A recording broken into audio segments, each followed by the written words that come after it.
नमस्कार, popular superfast news में आपका स्वागत है। मैं हूं आपके साथ समीक्षा दादिच। आज इस सुपरफास्ट में बात होगी, जगदीप धनखड़ ने बताई नरेंद्र मोदी और महात्मा गांधी में समानता की। कोंडलगल में कांग्रेस गारंटी पर बोली प्रियंका गांधी की। बात करेंगे 52 मीटर खुदाई हुई सुरंग से मजदूर जल्दी बाहर आएंगे, बोले सीएम धामी की। यूपी विधानसभा सत्र से पहले सीएम योगी ने विपक्षी नेताओं को समझाया कि सपा नेता स्वामी प्रसाद मौर्य के बिगड़े बोल की। साथ ही जानेंगे नीतीश सरकार के छुट्टियों के कैलेंडर पर क्यों छिड़ा संग्राम की। नई नियमावली को लेकर बयानबाजी शुरू, ऐसे में हो रहे विरोध की। बात करेंगे अगवा किए लोगों के परिजन वाशिंगटन डीसी में हुए इकट्ठे की। चीन की बीमारी को लेकर भारत में अलर्ट की। और आखिर में बात होगी, अगले 3 दिन तक इन राज्यों में होगी बारिश की। इसके साथ ही और भी तमाम बड़ी खबरों से आपको कराएंगे रूबरू।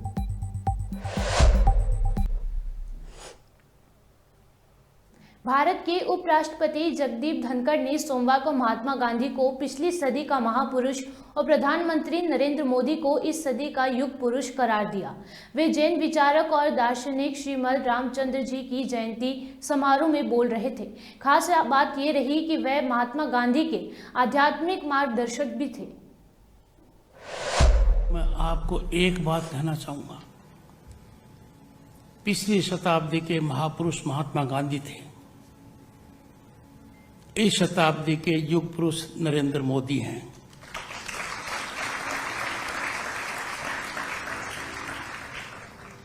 महात्मा गांधी जी ने सत्याग्रह और अहिंसा से हमें अंग्रेजों की गुलामी से छुटकारा दिलाया।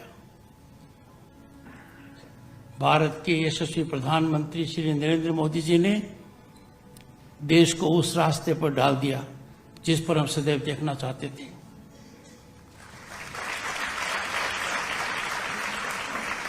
इन दोनों महानुभावों में father of the nation Mahatma Gandhi and our prime minister Narendra Modi, one thing is common, they have reflected with respect to Shrimad Ramchandra. Congress महासचिव प्रियंका गांधी तेलंगाना कांग्रेस चीफ रेवंत रेड्डी के समर्थन में आज कोंडलगल में चुनावी सभा को संबोधित करने पहुंची। तेलंगाना कांग्रेस की चुनावी गारंटी पर बात करते हुए प्रियंका गांधी ने कहा कि मैं इंदिरा गांधी की पोती और सोनिया गांधी की बेटी हूं, इसलिए आपसे झूठा वादा नहीं कर सकती। आज मैं आपके सामने खड़ी होकर जो हमारी घोषणाएं हैं वो करने जा रही हूं। मैं आपको अपनी गारंटी बताने जा रही हूं। और मैं जानती हूं कि क्योंकि मैं इंदिरा जी की पोती हूं और सोनिया जी की बेटी हूं, आप मेरी बातों को वजन देते हैं। आप जानते नहीं कि मेरे दिल में इसका क्या मतलब है, कि मैं अपनी जिम्मेदारी का कितना एहसास करती हूं। मुझे महसूस होता है कि अगर मैं यहां खड़े होके आपको झूठा वादा करूं तो उनके साथ भी गलत कर रही हूं और आपके साथ भी गलत कर रही हूं। मुझे सिखाया गया है कि राजनीति का मतलब है सच्चाई, जनता की सेवा और जनता के प्रति समर्पित रहना। और मैं फिर भी आपसे कहती हूं कि जो बातें मैं आपके सामने कर रही हूं वो सिर्फ क्योंकि मैं कह रही हूं उनको मत मानो, अपने आप पता करो। जब मैं कहती हूं कि हमारी गारंटी है कि हम महिलाओं के खाते में 2500 रुपए हर महीने डालेंगे, जब मैं ये कहती हूं तो पता करो कि कर्नाटका में कांग्रेस ने ये गारंटी दी थी। क्या कर्नाटका में ये सच हो रहा है कि नहीं हो रहा है? खुद पता करो, पूछो अपने रिश्तेदारों से, अपने दोस्तों से जो कर्नाटका में है। पता चलेगा कि हाँ, ये लोग अगर कुछ कह रहे हैं, गारंटी दे रहे हैं, इसका कुछ सही आधार है, तभी अपना वोट दो। तो मैं आपको कांग्रेस की 6 गारंटी बताने जा रही हूं और साथ साथ मैं आपको बताऊंगी कि ये गारंटी किस आधार पे हम दे रहे हैं और किस किस प्रदेशों में हमने पूरी की है। पहली गारंटी, महालक्ष्मी योजना। महिलाओं को प्रतिमाह 2500 रुपए उनके खाते में दिए जाएंगे। गैस सिलेंडर 500 रुपए का मिलेगा और बस की यात्रा फ्री में पूरे तेलंगाना में मेरी बहनें करेंगी। कर्नाटका में मेरी बहनों फ्री बस यात्राएं कर रही हैं। कर्नाटका की बहनें जब से कांग्रेस की सरकार आई, पहले मंत्रिमंडल की मीटिंग हुई उसमें तय किया गया और तब से ही मेरी बहनों के खाते में पैसे आ रहे हैं। दूसरी गारंटी रायतू भरोसा। रायतू भरोसे में किसानों को 15,000 रुपए प्रति एकड़ सालाना दिया जाएगा और खेत मजदूरों को 12,000 रुपए। धान पर 500 रुपए प्रति क्विंटल आपको बोनस मिलेगा और 2 लाख तक फसल लोन माफ होंगे जहां जहां जरूरत होगी। छत्तीसगढ़ में धान का सबसे ज्यादा एमएसपी कांग्रेस की सरकार ने किसानों को दिया और छत्तीसगढ़ और राजस्थान दोनों में किसानों के कर्ज माफ किए। तीसरी गारंटी गृह ज्योति योजना। इसमें 200 यूनिट बिजली आपको फ्री मिलेगी और 24 घंटे बिजली आपको मिलेगी। चौथी गारंटी इंदिरा इंड्लू स्कीम। इसमें जब आप घर बनाना चाहेंगे तो आपको घर के लिए जमीन फ्री में मिलेगी और 5 लाख रुपए घर को बनाने के लिए मिलेंगे। राज्य आरोग्य श्री योजना 5वीं गारंटी। इसमें 10 लाख तक आपको हेल्थ इंश्योरेंस मिलेगा। राजस्थान और छत्तीसगढ़ में 10 से 25 लाख तक फ्री में इलाज हुआ है।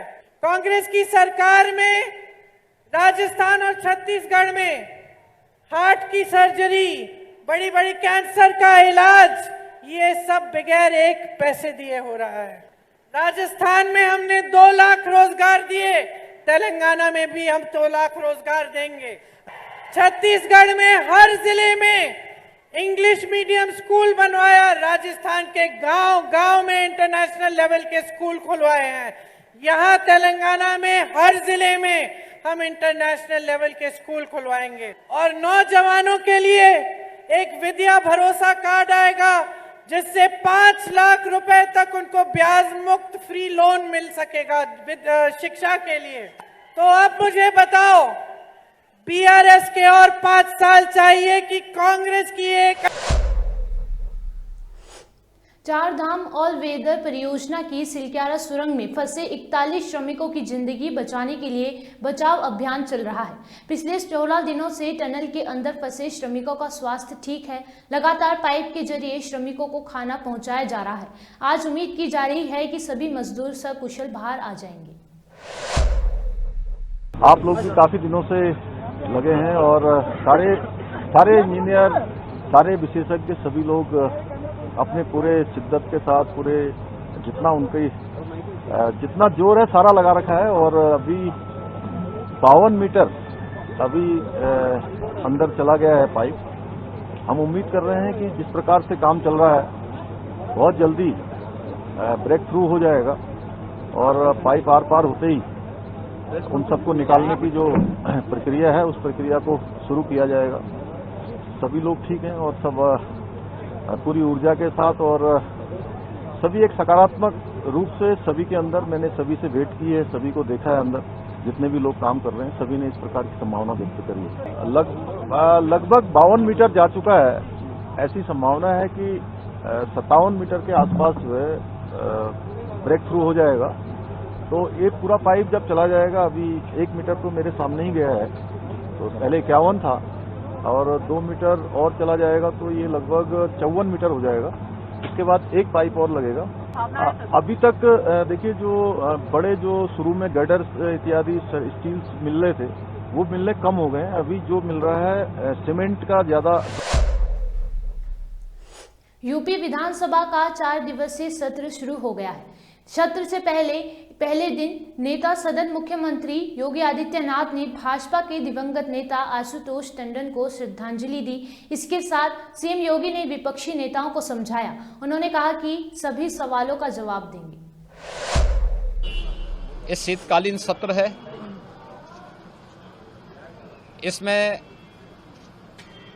अनुपूरक बजट के साथ ही विधायी कार्य जो लंबित हैं वह भी पूरे होंगे।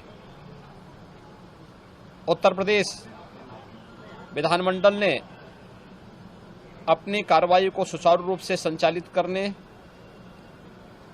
गरिमापूर्ण तरीके से संसदीय लोकतांत्रिक प्रणाली को पुष्ट करते हुए बहुत महत्वपूर्ण मुद्दों पर पिछले 6.5 वर्ष से चर्चा परिचर्चा को आगे बढ़ाने में एक नई सफलता प्राप्त की है। इसलिए 6.5 वर्ष के अंदर उत्तर प्रदेश विधानमंडल में कार्रवाई जिस गरिमापूर्ण तरीके से लोकतंत्र की सच्ची भावनाओं का प्रतिनिधित्व करते हुए संवाद परिसंवाद को पुष्ट करते हुए आगे बढ़ी है, वह लोगों के लिए कौतूहल और आश्चर्य का विषय भी बना हुआ है, क्योंकि यही सदन था जहां पर एक बार मारपीट की घटना भी घटित हुई थी। लेकिन आज यहां पे चर्चा परिचर्चा, जन समस्याओं से जुड़े हुए मुद्दों को रखना, उनके निस्तारण की व्यवस्था करना, ये सभी चीज़ों को लेकर के बहुत अच्छे तरीके से यहाँ पर इस समय कार्रवाई चल रही है। और मेरी अपील होगी सभी माननीय सदस्यों से, खासतौर पर विपक्षी दलों के सदस्यों से, कि जिस गरिमापूर्ण तरीके से उत्तर प्रदेश विधानमंडल देश के अंदर वर्तमान में चर्चा में है, उस गरिमा को बनाए रखने की जिम्मेदारी केवल सत्ता पक्ष की नहीं, विपक्ष की भी है। हम उस गरिमा को बनाए रखने में अपना योगदान दें और कोई भी मुद्दे हैं जनहित से जुड़े हुए, डेवलपमेंट से जुड़े हुए, लोक कल्याण से जुड़े हुए, उत्तर प्रदेश से जुड़े हुए, उन सभी मुद्दों पर सरकार चर्चा परिचर्चा को तैयार है। विपक्ष के द्वारा उठाए जाने वाले हर प्रश्न का जवाब देने को सरकार तैयार है। पूरी तैयारी के साथ वहां पर सभी लोग मौजूद रहेंगे।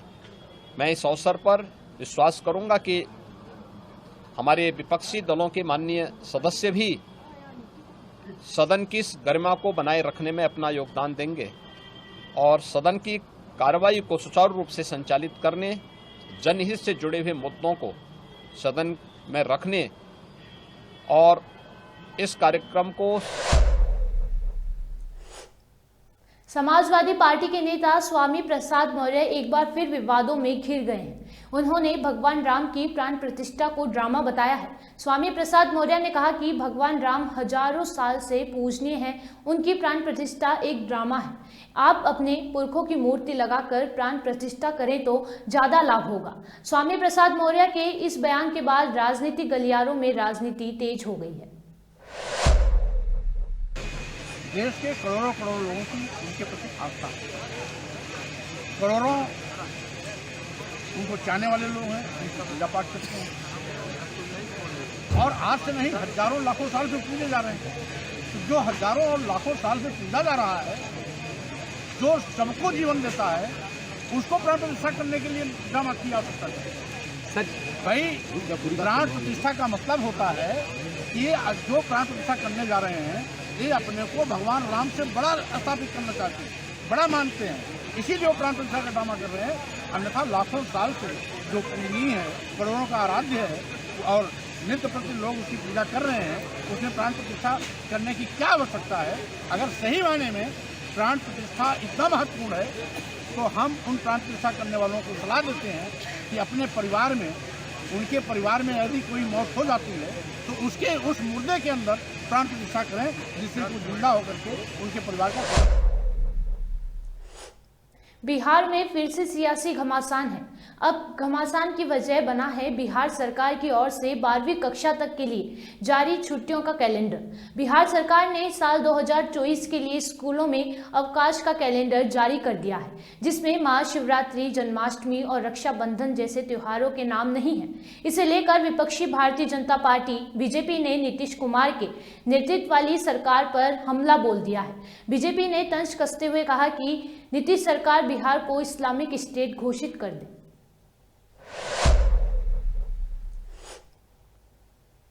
विधानमंडल के शीतकालीन सत्र से यूपी विधानसभा की कार्यवाही आज से शुरू हुई और इसी के साथ 65 वर्षीय बाद बनाई गई नई नियमावली का संचालन भी, जिसके साथ विधानसभा सदन में झंडे, बैनर और मोबाइल पर रोक लगाई गई है। यही नई नियमावली को अनुसार किसी तरह के दस्तावेज फाड़ने की अनुमति भी नहीं है।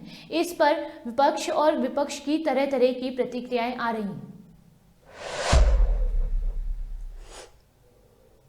हमास के साथ चल रही इजराइल की जंग के बीच अगवा किए गए बंधकों के परिवार अब भी उनके पास लौटने की आस लगाए बैठे हैं, लेकिन 27 नवंबर को उनके सब्र का बांध टूट गया जब वह अमेरिकी रेड क्रॉस राष्ट्रीय मुख्यालय के बाहर इकट्ठे हुए। उन्होंने बंधकों की रिहाई की मांग की और अंतर्राष्ट्रीय समुदाय से जवाब बनाए रखने का आग्रह किया। चीन में एक रहस्यमय वायरस के प्रकोप की खबर ने लोगों को हिला दिया। इस वायरस ने बच्चों को अपनी चपेट में लेना शुरू किया। इससे भारत ने अलर्ट मोड में आने का ऐलान किया है, लेकिन स्वास्थ्य सुविधाएं पहले की तरह बहाल हुई। यूनियन हेल्थ मिनिस्ट्री के अनुसार बीमारी का फैलने का खतरा कम है, परंतु स्वास्थ्य मंत्रालय नजर बनाए हुए हैं। भारत ने सभी अस्पतालों को तैयार रहने के लिए कहा है। स्वास्थ्य मंत्री मनसुख मंडाविया ने चीन में फैल रहे निमोनिया की स्थिति पर ध्यान देने का आश्वासन दिया। इस बीच बच्चों और किशोरों को लेकर सतर्कता और जांच की सलाह दी गई है। देश की राजधानी दिल्ली और उससे सटे एनसीआर में पिछले 24 घंटे के गरज, तेज हवाओं और ओलावृष्टि के साथ हल्की से मध्यम बारिश हुई। आईएमडी का अनुमान है कि मंगलवार के बाद मौसम काफी हद तक साफ हो जाएगा। वहीं ये भी पूर्वानुमान है कि बुधवार से मध्य भारत में रात का तापमान 2 से 3 डिग्री सेल्सियस तक गिर सकता है। मौसम विभाग के मुताबिक अगले 3 दिनों में दौरान उत्तर पश्चिम मध्य भारत के अधिकांश हिस्सों में न्यूनतम तापमान में धीरे धीरे 2 से 3 डिग्री सेल्सियस की गिरावट होने की संभावना है। सुपरफास्ट टॉप 10 न्यूज में आज के लिए इतना ही। देश और विदेश की तमाम बड़ी खबरों से जुड़े रहने के लिए देखते रहिए पॉपुलर टीवी। धन्यवाद।